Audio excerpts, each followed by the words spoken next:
This is Kim Spida from 10 Sigma. Welcome to episode 52 of Transition Tuesday. Today I'm going to talk about prior written notice.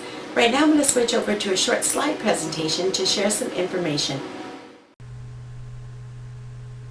The purposes of prior written notice serve as a communication piece between schools and families, as well as documentation. It's very important that parents are always informed about whatever action the school intends to take or intends not to take about their child.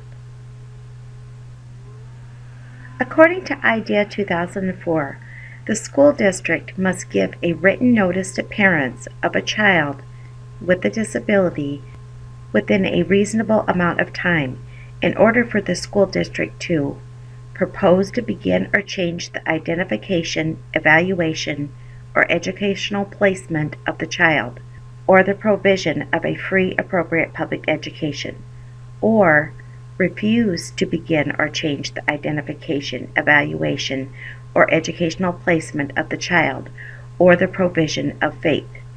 The school district must provide the notice in understandable language, which means it needs to be understandable by the general public, and it must be in the parent's native language. The required content for the written notice must include 7 components.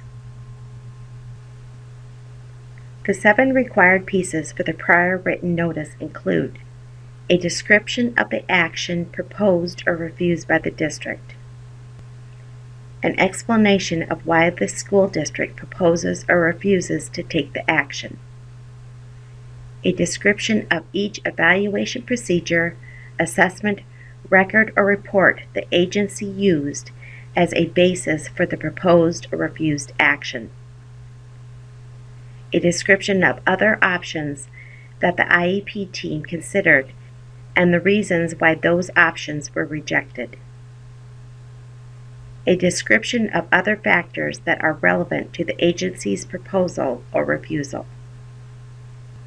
a statement that the parents of a child with a disability have protection under the procedural safeguards of this content, and if this notice is not an initial referral or evaluation, how the parents can obtain a copy of a description of the procedural safeguards, and sources for parents to contact to obtain assistance in understanding the provisions of this content. Here are some examples of when prior written notice is required. For evaluation or reevaluation, the consent for evaluation or reevaluation, the student is found ineligible, the refusal to evaluate, the refusal to provide an independent educational evaluation. Under identification, initial categorical identification, change in categorical identification, and termination of categorical identification.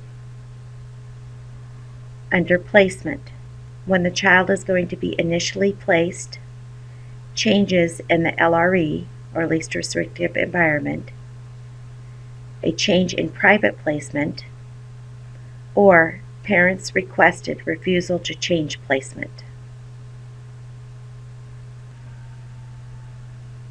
Provision of free appropriate public education. When an addendum is added to the IEP without a meeting, changes in services, change in accommodations or modifications, changes in transportation arrangements, and termination of services. Other things that require prior written notice are refusal from the school to convene IEP meeting after parent request, revocation of parental consent, and transfer of rights at age of majority. This is not a complete list by any means, but it's just examples of when prior written notice is required. Some examples of when prior written notice is not required. When there's a change in the student's course schedule, for child study activities, for evaluating progress on annual goals, use of intervention strategies, change in classroom assignment or change in teacher assignment, disciplinary removal for not more than 10 days, which does not constitute a pattern. The best practice is, when in doubt, ask your supervisor or district's compliance monitor whether prior written notice is required. For today's bonus, I'll be sending you links to prior written notice guidelines, actual examples with the 7 components written out, and forms. Thank you for watching the video. I hope you use this information to help you stay in compliance. Be sure to check your email for the bonus we just sent over. If this is the first time you've ever seen an episode of Transition Tuesday, click the link below to receive the bonus. Be sure to like and share the video and leave a comment or suggestion for a future episode of Transition Tuesday. Have a great week. See you next Tuesday.